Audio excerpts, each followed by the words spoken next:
this privilege that you're giving me. I hope I can live within your expectations in the coming days, weeks, months, and years of me being a member of the batch. Kung meron man ako siguro maisusukli sa inyo sa karangalan binigay niyo sa akin ngayong gabi, pumanatag naman kayo at pipilitin ko magbuti sa paglilingkod sa bayan. Ayoko naman maging bahagi ng baka mamaya ikamuhin ninyo ko pipilitin ko. Although si Jesus lang ang perfect, but I'll do my best to be within the square of that expectations.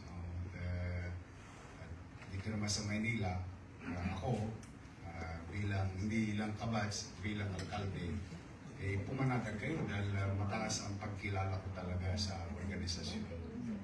In fact, there was one incident talaga na immediately, no ifs, no buts, when we are about to resolve a certain case, been running for almost 2 months, unresolved, TNBS case, and when I assume an information made and given to me that the possible suspects wanted to surrender to the office of the mayor, ay tinanggap ko agad. Sabi ko, sige, makapagbigay tayo ng justisya. But when we have in custody those surrenderies, those suspects, and I was informed na NBI na po kami. O tawagin mo yung NBI. I-prenda ka agad sa kanila yan. Kasi tanganan yung ayusin nyo, iatid nyo kagad sa kanila. Kasi gano'n ang pagrespeto ko sa inyo. Dahil kayo na nga ang may hawak ng kaso.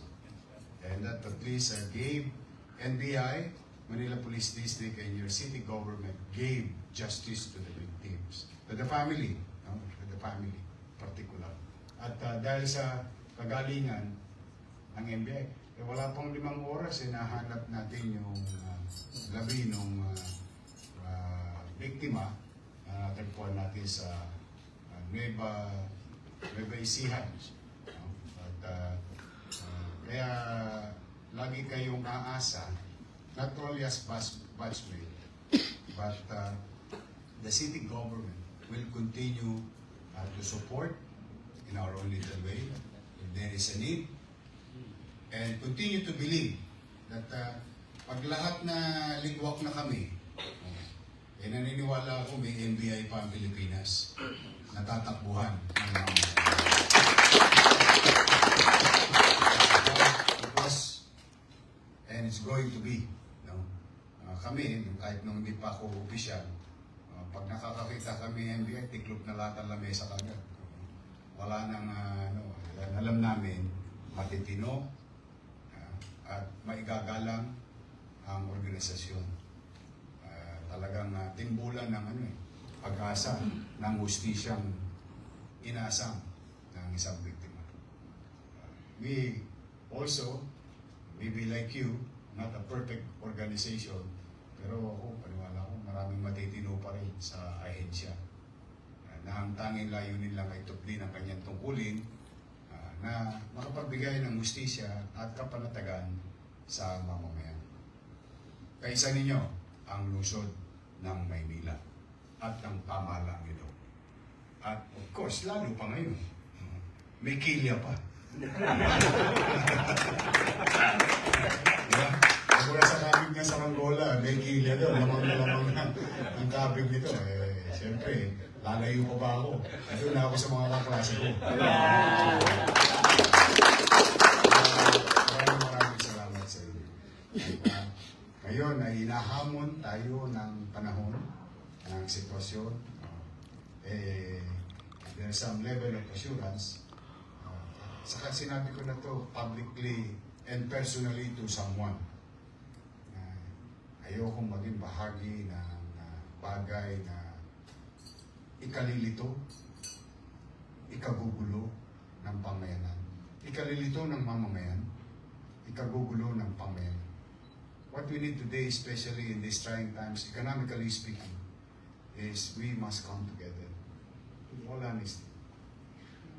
Harapin natin sabay-sabay, magkakasama, yung hamon ng krisis at sitwasyon. Pero ako hindi makikisapakat, makikibahagi, sumpayin man ang langit at lupa at pagbayaran ko ito pagdating ng araw dahil sa mga political interest ng ilan, ay hindi ako magiging bahagi ng kaguluhan. Ay pagod na ang tao.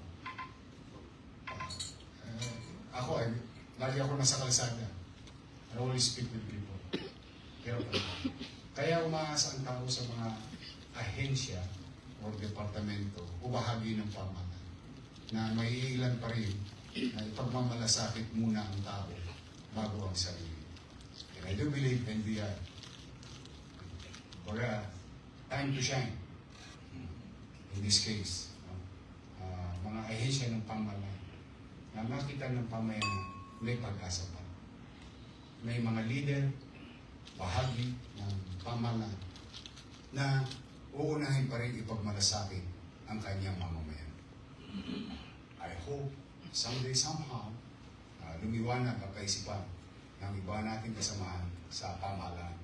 Whether halal na posisyon o bureaucracia, ahensya. Because alam mo, sa totoo lang at the end of the day, tayo rin makikita sa finance. Nobody will come to us.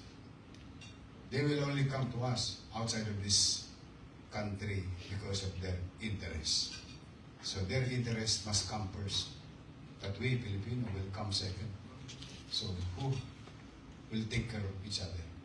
We, as fellow Filipinos. Tingin ko sana makita yun ng iba nating mga kasamahan sa liderato ng ating bansa, sa kanya-kanyang ahensya.